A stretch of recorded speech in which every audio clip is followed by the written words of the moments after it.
राज्यातील लाडक्या बहिणींसाठी आनंदाची बातमी आहे। फेब्रुवारी आणि मार्च महिन्याचा हप्ता एकाच वेळी जमा होणार आहे, अशी माहिती सूत्रांनी दिली आहे। राज्य सरकारने ज्यांच्या बँकच्या खात्यामध्ये फक्त 50-100 रुपये होते, पण आज दर महिन्याला त्यांच्या बँकच्या खात्यामध्ये या लाडकी बहीण योजनेतून 1500चा लाभ हा वितरित होत असतो। केवायसी बंधनकारक असेल प्रत्येक लाभार्थ्याला 100% आणि त्याचा आम्ही सगळ्यांना कालावधी दिलेला आहे आणि तो कालावधी साधारणपणे 2-3 महिन्याचा असणार आहे, कारण त्यांना तेवढा कालावधी लागणार।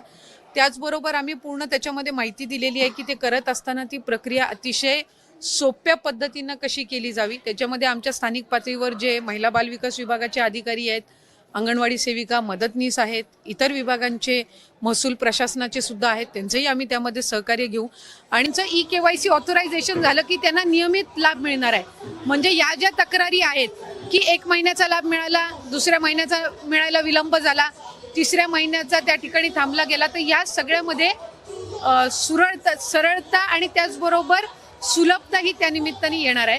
त्याच्यामुळे या 2-3 महिन्याच्या कालावधीमध्ये जे लाभार्थी आहेत त्यांनी ई-केवायसी करून घेणं आहे आणि याच्यातून त्यांना फक्त लाडकी बहीण योजनाच नाही तर शासनाच्या वेगवेगळ्या ज्या योजना आहेत ह्याचा सुद्धा पुढच्या कालावधीमध्ये लाभ होण्याच्या दृष्टिकोनातून हे महत्त्वपूर्ण केल्या होत्या। ई-केवायसी साधारणपणे महा-डीबीटी पोर्टलवर ज्या ज्या काही स्कीम्स राबवल्या जातात त्या सगळ्यांना ई-केवायसी ही प्रक्रिया फॉलो केली जात असते। साधारणपणे 91 अशा योजना आहेत ज्याच्यामध्ये ई-केवायसी हे त्या ठिकाणी रुटीन ही प्रोसिजर आहे आणि तीच लाडकी बहीणमध्ये पण आहे। फक्त ई-केवायसी राबवत असताना आपल्याला UDIचे अधिकृतता घ्यावी लागते, ऑथरायझेशन घ्यावं लागतं आणि त्याच्यासाठी साधारणपणे 118 बाबींची पूर्तता करावी लागते आणि या बाबींची पूर्तता केल्यानंतर ते ऑथरायझेशन आपल्याला मिळत असतं आणि या संपूर्ण ऑथरायझेशनला साधारणपणे 8 ते 9 महिन्याचा कालावधी लागत असतो। त्याच्यामुळे आम्ही ऑथरायझेशन मिळण्यासाठीची प्रक्रिया ही 8-9 महिन्यांपासून सुरू केली आणि ती मिळाल्यानंतर आम्ही ई-केवायसीची प्रक्रिया ही सुरू केलेली आहे। ई-केवायसीमुळे ज्या लाभार्थी आहेत त्यांना अधिकचा फायदा होणार आहे, कारण त्यामध्ये वेगवेगळ्या पद्धतीचा संभ्रम हा पसरवण्याचा प्रयत्न करत आलेले आहेत। ही योजना जी आहे ही महिलांमध्ये, लाडक्या बहिणींमध्ये अतिशय प्रिय, लोकप्रिय आहे। महिलांना त्याचा लाभ मिळतोय। कुठेही आम्ही याच्यामध्ये लाडकी बहिणीची संख्या कमी करण्याचा प्रयत्न नाहीये। मी म्हटल्याप्रमाणे ई-केवायसीतून महिलांना रेग्युलरली नियमितपणाने लाभ देण्यामध्ये, म्हणजे ज्या लाभार्थी महिला आहेत त्यांना लाभ मिळण्यामध्ये आणखीन सुलभता येणार आहे आणि या व्यतिरिक्त पुढे सुद्धा शासनाच्या ज्या वेगवेगळ्या योजना निघतील, एकदा त्यांचं ई-केवायसी झालेलं असेल की पुढच्या काही योजनांसाठी सुद्धा त्यांना ॲडिशनल काही प्रोसिजर्स कराव्या लागणार नाही। बोगस लाभार्थ्यांना शोधण्यासाठी गोल्डन डेटा काहीतरी आणला जाणार आहे, काय नेमकं आहे? नाही, मी तर हे पहिल्यांदाच ऐकते। खरं तर आम्हाला वेगवेगळ्या विभागांकडनं आम्ही स्वतःच विभाग म्हणून वेगवेगळ्या विभागांना पत्र दिलेलं आहे की त्यांच्याकडे असणारा जो डेटा आहे तो त्यांनी आमच्या विभागाला द्यावा। जसं डिसेंबर अखेरीस जानेवारी महिन्यामध्ये आम्हाला कृषी विभागाकडून नमो शेतकरीचा डेटा मिळाला, तो आम्ही इंटिग्रेट केला आणि त्यानुसार लाभार्थी जे आहेत त्यांना 500 रुपये लाडकी बहीणमधून आणि 1000 नमो शेतकरीतून मिळतात। परिवहन विभागाकडून आम्हाला डेटा मिळाला, इन्कम टॅक्सचा डेटा आहे किंवा माहिती व तंत्रज्ञानचा डेटा आहे, हा आम्हीच महिला व बालविकास विभागानेच इतर विभागांकडनं मागितलेला आहे। अन्न व नागरी विभागाकडनं, पुरवठा विभागाकडनं आम्हाला पिवळा आणि केशरी रेशन कार्ड धारकांचा डेटा त्या ठिकाणी मिळाला, कारण एक विभाग म्हणून दुसऱ्या विभागाचा डेटा ॲक्सेस हा कधीही नसतो, तो आपल्याला त्यांच्याकडनं विनंती करून मागवावा लागत असतो आणि त्यानुसार आपल्याला तो इंटिग्रेट करावा लागतो। त्यामुळे त्यानुसार ही संबंध प्रक्रिया ही सुरू आहे। मला आपल्या माध्यमातून आणखीन एक गोष्ट लाडक्या बहिणींच्या आणि राज्याच्या जनतेच्या समोर पण आणायची आहे।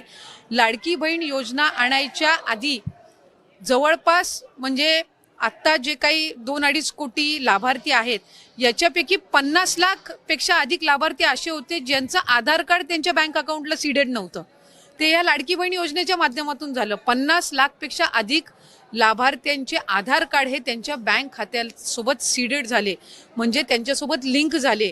याचा अर्थ असा की त्या ज्या महिला बऱ्याचशा वेळेला आधीच्या योजनांपासून वंचित राहिल्या असतील किंवा त्यांचं अकाउंटच त्या ठिकाणी बँकेचं नसेल, ते याच्यातून त्या ठिकाणी या योजनेतून तयार झालं।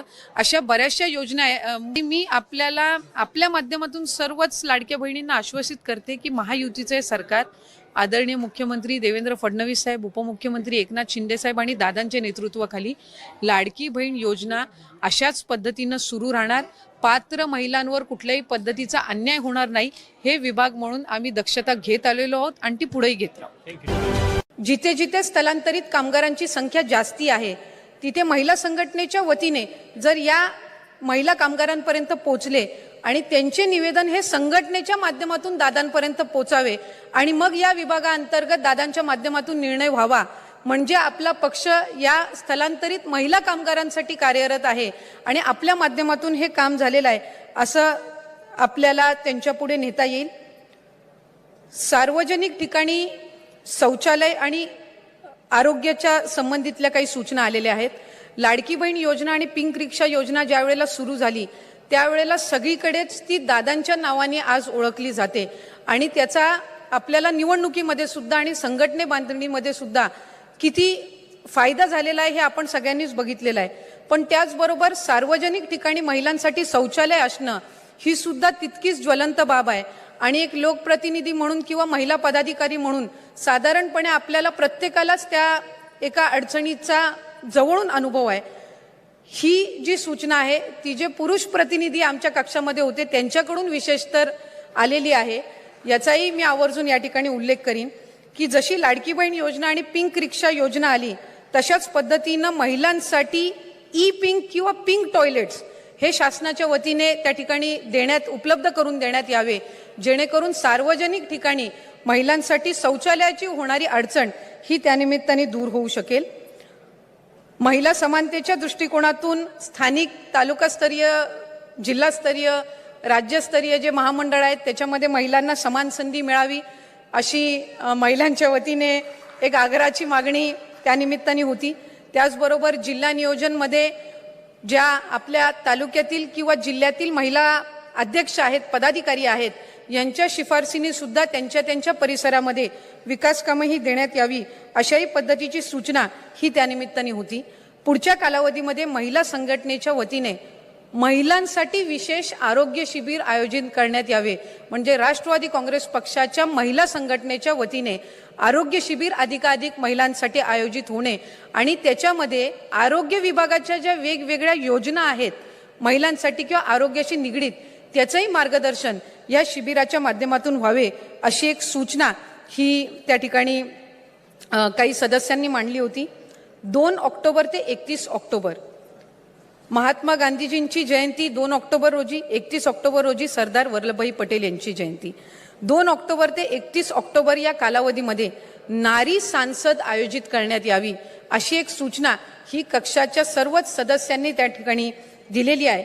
आणि याच्यामध्ये साधारणपणे ज्या स्थानिक स्वराज्य संस्थेमध्ये ग्रामपंचायत स्तरापासून काम करणाऱ्या ज्या महिला आहेत किंवा जिल्हा परिषद किंवा पंचायत समितीमध्ये आधी काम केलेले आहेत किंवा येणाऱ्या काळामध्ये जे इच्छुक असतील त्यांच्यासाठी विशेष ही नारी संसद आयोजित करण्यात यावी अशी एक सूचना कक्षाकडून आलेली होती, जेणेकरून ज्या महिला आरक्षणातून त्या पदावर बसतात त्यांना कामकाजाची माहिती असणं हे निश्चितपणाने गरजेचं असतं. कारण बऱ्याचशा वेळेला आरक्षणातून ती महिला त्या पदावर बसते पण तिला शासकीय आणि प्रशासकीय कामकाजाच्या माहितीचा अभाव असतो. या नारी संसदमध्ये आपल्याला ती माहिती ही त्यांच्यापर्यंत देता येईल.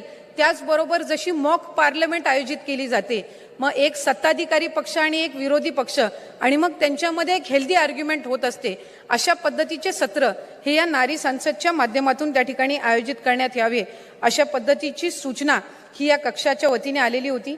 सगळ्या 27 सदस्यांनी काही ना काही सूचना दिलेल्या आहेत. वेळाअभावी मी या ठिकाणी सर्व मांडणार नाही, पण ज्या ज्या सदस्यांनी 3-3, 4-4 सूचना मांडलेल्या आहेत त्याची आम्ही नोंद घेतलेली आहे आणि त्याचा एक प्रिंटेड अहवाल हा आम्ही पक्षाकडे त्यानिमित्ताने सादर करू. मी पुन्हा एकदा आपल्या सगळ्यांचेच आभार मानत असताना फक्त एक माझी विनंती राहील की पुढच्या वेळेला शिबिर आयोजित करत असताना शिबिर संपल्यानंतरचा 1 किंवा 2 तास हे आपण सेल्फीज किंवा फोटोग्राफसाठी द्यावे. कारण शिबिर चालू असताना जर सगळीच मंडळी सेल्फीज आणि फोटोग्राफ्स काढण्यामध्ये व्यस्त झाली तर कुठे ना कुठेतरी शिबिर चालू असताना आपल्याला सगळ्यांना सुद्धा डिस्टर्ब होतं आणि मग एकाने फोटो काढला की सगळीच जण त्या ठिकाणी त्या नेत्याच्या मागे असतात आणि मग कुठे ना कुठेतरी त्या शिबिराचं सिरियसनेस हे त्या ठिकाणी मागे पडत असतं. त्याच्यामुळे पुढच्या वेळेला आपण शिबिर आयोजित करत असताना स्वतंत्र वेळ जर त्यासाठी ठेवला तर कार्यकर्त्यांना सुद्धा एक इच्छा